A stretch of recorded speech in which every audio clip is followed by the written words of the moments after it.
마르다, 마리아, 이 나사로 이렇게 삼남매죠. 이렇게 잘 자라는데 나사로 지난 11장에 나왔죠. 죽었던 나사로를 예수님께서 살리시는 기적을 베풀어 주시면서 나는 생명이다. 나는 빛이다. 예수님이 하나님의 영광을 위해서 나사로를 살리신 겁니다. 우리가 맹목적으로 뭐 죽은 사람, 그런 병 낫는 사람 다 기도하면 다 낫느냐? 그렇지 않아요. 그럼 뭐 병원도 필요하고 죽지 않으니까 다 그럼 뭐 죽으면 하나님이 정하신 법인데, 근데 왜 죽은 나사로 특별하게 하나님께서 이런 것을 보여주셨느냐? 11장에 나와 있잖아요. 하나님의 영광을 위해서. 그렇죠. 그 다음에 그걸 통해서 부활의 소망을 우리에게 주시는 거예요. 한 번 죽는 것은 사람에게 정하신 것이고 그 외에는 심판이 있어. 우리가 사람은 다 한 번 죽게 돼 있다고. 그럼 왜 죽은 자를 살리셨느냐? 그건 왜 예수님께서 나사로는 살려주시고 누구는 안 살려주시느냐? 그건 하나님의 뜻이지요. 그러나 하나님의 영광을 위해서 나사로를 살려주셨다는 거. 죽은 나사로. 나는 부활이고 나는 생명이다. 그래서 무덤 앞에서 나사로를 다시 살리시는 말씀이 이제 요한복음 11장에 나왔죠. 죽었던 나사로가 살아났으니 이 삼남매가 얼마나 좋았겠어요. 잔치죠, 잔치. 그렇죠? 잔치예요. 그래서 예수님이 부담 없이 특별히 또 이 나사로, 마르다와 마리아 이 자매죠. 이 집에 예수님은 부담 없이 들리셨어. 왜? 이들이 항상 예수님을 잘 대접하고 또 항상 예수님을 자기 집으로 모셔드리고. 그래서 누가복음 10장 38절에 보니까 그들이 길 갈 때 예수께서 한 마을에 들어가심에 마르다라 이름하는 한 여자가 자기 집으로 영접하더라. 예수님이 좋으니까 예수님이 제자들과 예수님이 다니실 때 항상 자기 집으로 모셔서 식사도 대접해드리고 또 필요한 것들도 이렇게 도와주고 이렇게 예수님을 사랑하니까 그렇게 했던 거예요. 그러니까 어쨌든 부담 없이 예수님도 이 마리아의 집에 나사로의 집에 가셨던 거죠. 삼남매가 아주 사이좋게 잘 살았어요. 근데 오늘 여기 우리가 말씀을 통해서 봐야 되는데 이제 두 가지를 볼 건데, 감사와 헌신의 마음을 가진 사람하고 욕심과 계산의 마음을 가진 사람. 같은 자리에 있어요. 같이 예수님 앞에 있는데 어떤 사람은 감사와 헌신의 마음을 가졌고 어떤 사람은 욕심과 계산의 마음을 가진 사람이 있다. 자, 첫째는 보면 이제 살아난 이 나사로, 죽었다가 살아났죠. 집에는 예수님이 항상 중심이 됐어요. 자, 1절과 2절을 같이 읽어봐요. 시작. 6월절 엿새 전에 예수께서 베다니에 이르시니 이곳은 예수께서 죽은 자 가운데서 살리신 나사로가 있는 곳이라. 거기서 예수를 위하여 잔치할세. 마르다는 일을 하고 나사로는 예수와 함께 앉은 자 중에 있더라. 예수님이 자기 집에 오면 식사 같은 거 준비한 거, 이런 봉사를 잘했고, 나사로는 살아난 증인이잖아요. 예수님과 함께 있는 거예요. 그 다음에 이제 마리아는 그 다음에 나와요. 3절에. 그럼 예수님이 계시지. 그러니까 마르다, 나사로, 예수님. 나사로는 자기가 죽었다가 살아났어. 그 증인으로 지금 예수님과 함께 앉아있고, 그 다음에 그 잔치의 주인공이 누가 있어요? 예수님이 계시죠. 그러니까 이 집은 기적을 체험한 거예요. 그러니까 기적을 경험한 가정의 특징이 뭐냐면 예수님을 중심으로 모신다는 거예요. 예수님을. 그렇죠. 그래서 2절에 보니까 거기서 예수를 위하여 잔치할세. 그 다음에 끝에 보면 예수와 함께 앉은 자 중에 있더라. 그러니까 잔치도 누구를 위해서? 예수님을 위해서. 또 예수님이 거기에서 계시니까 누구 곁에? 예수님 곁에 다 있는 거예요. 그래서 기적이 목적이 되면 안 돼요. 우리는 살면서 무슨 내가 다급해지고 무슨 일이 생기면 자꾸 무슨 기적을 원해. 기적을. 그 그 기적이 내 신앙의 목적이 되는 거예요. 이 병을 낫게 해주면, 물론 그렇게 해서 하나님을 믿는 사람도 있어요. 병을 낫게 해주시고 내 문제를 해결해 주시고, 꼭 조건과 단서가 있어요. 물론 그런 일들을 통해서 예수님을 믿고 그런 일들을 통해서 하나님을 영접한 사람들도 있지만, 여러분 아시죠? 도마가 의심이 많았는데 예수님은 와서 너는 본 거로 믿느냐? 보지 않고 믿는 자가 복이 있다 그랬어요. 할렐루야. 그러니까 믿음은 히브리서 11장에 보면 믿음이 뭐냐 도대체. 믿음이라는 것, 바라는 것들의 실상이요 보이지 않는 것의 증거가 믿음이에요. 그러니까 천국, 우리가 하나님을 눈에 볼 수 없고 천국을 눈에 볼 수 있어요? 지금 우리가 어떻게 부활을 알아? 근데 그게 믿음이 있는 사람은 뭐냐? 바라는 것들이 실제적인 게 믿음이고 보이지 않는 것을 믿는 게 그게 믿음인 거야. 할렐루야. 그렇게 말을 하다 보면은, 목사님, 그럼 안 보이는 거 믿는데 그럼 맹목적인 게 그런 믿음이냐? 아니에요. 맹목적인 건 근거가 없지만 우리는 뭐냐? 하나님의 말씀이 있다는 거예요. 말씀이. 그 하나님의 말씀이 믿어지는 거예요.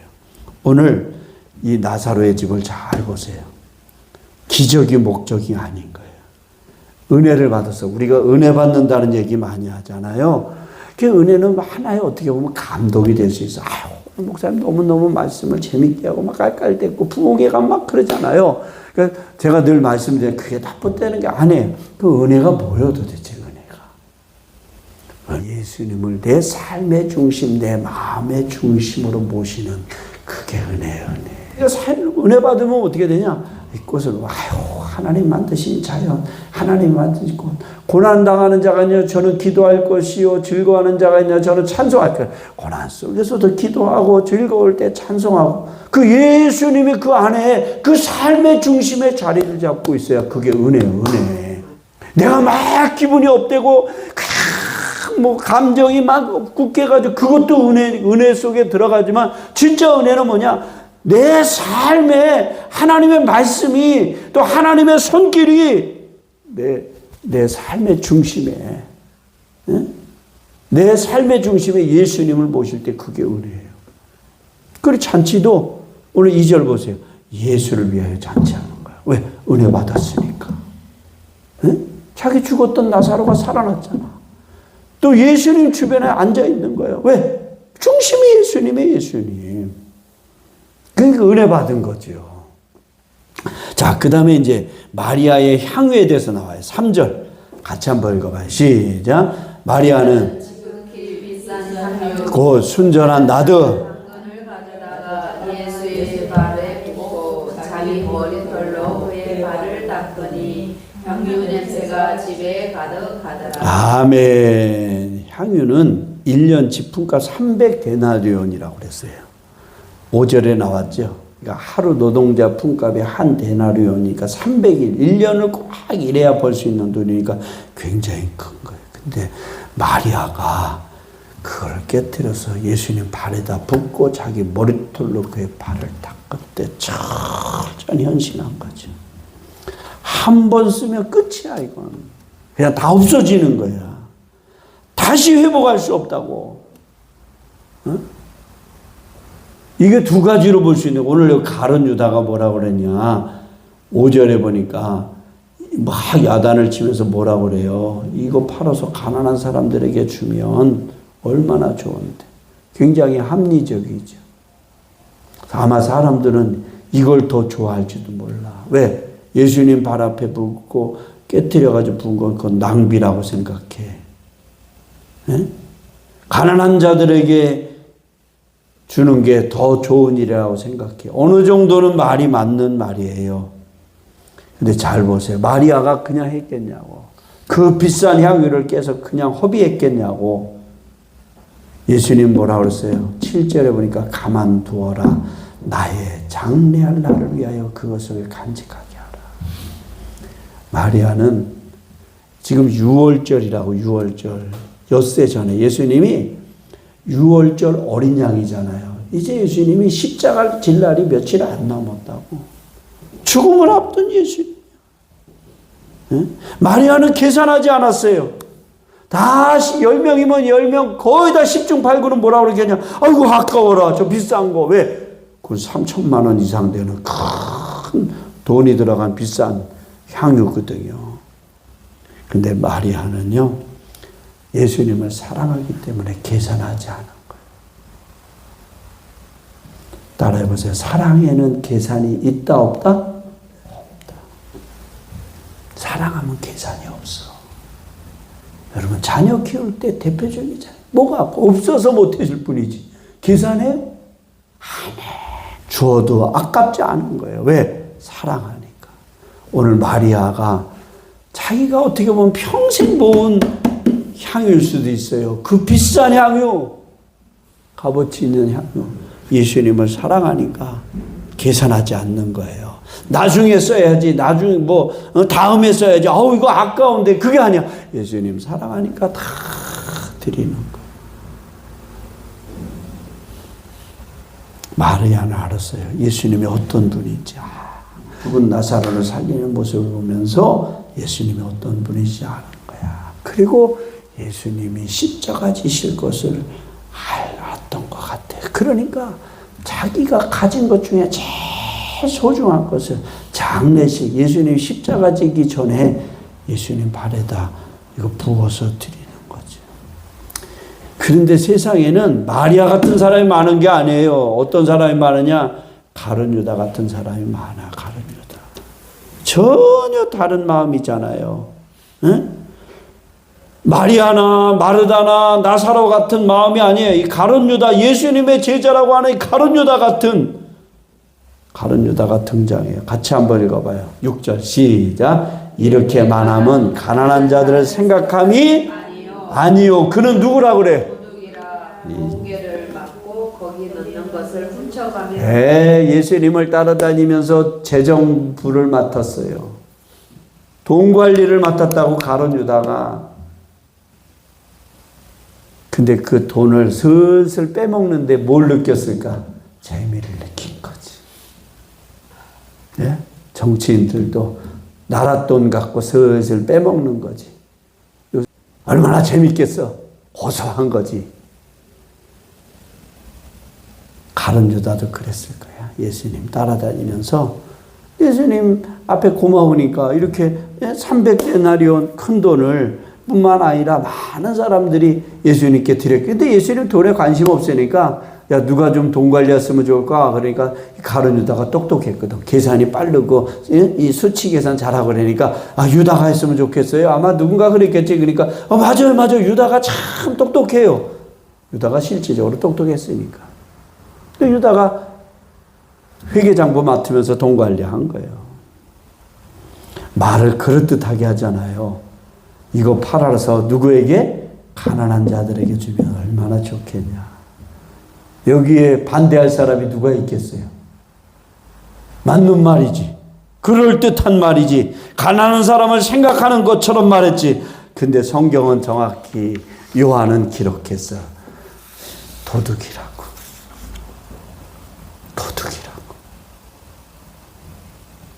근데 도둑이 뭐냐? 돈깨를 맞고 거기 있는 것을 슬금슬금 다 훔쳐갔다. 자기가 쓴 거야. 유다의 문제는 뭘까요?